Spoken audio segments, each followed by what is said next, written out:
جب حضور قرب خاص میں گئے ان منازل کو طے کر گئے جہاں تک نہ کوئی گیا تھا نہ کوئی پہنچ سکتا تھا، تو اللہ نے اپنے محبوب کو بہت کچھ دیا، محبوب کی جھولی میں بہت کچھ ڈالا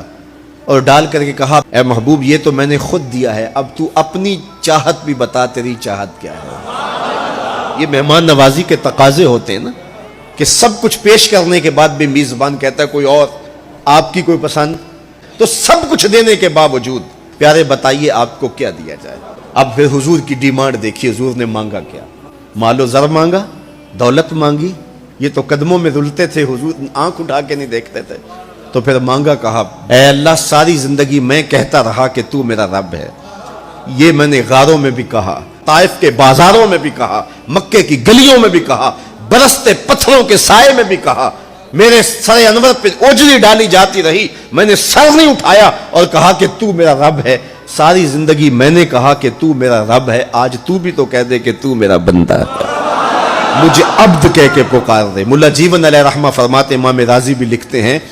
کہ یہ حضور کا پسند فرمودہ ہے، اور پھر عبدیت کا بندے کی طرف سے جو اظہار ہوگا اس کے لیے پھر 50 نمازوں کا تحفہ دے دیا، اور وہ 50 نمازیں پھر 5 نمازوں کی صورت کے اندر باقی رہیں۔ حضرت موسیٰ نے تو عرض کیا تھا کہ ایک بار اور جائیے، لیکن میرے حضور نے کہا تھا مجھے اپنے رب سے حیا آتی ہے۔ عادت باری یہ تھی نا، ہر بار 5 نمازیں معاف ہوتی تھی، اب بھی جاتے تو 5 نمازیں معاف ہو جاتی، لیکن کہا کہ مجھے اپنے رب سے حیا آتی ہے۔ اب امت کو کیا حیا نہیں کرنی چاہیے کہ 5 نمازیں امت کے لیے رہ گئی، ثواب 50 کا ہی ملے گا، اور معراج کا خاص تحفہ لے کر آئے اور کہا کہ صلاۃ و معراج المومنین، یہ مومن کا معراج ہے،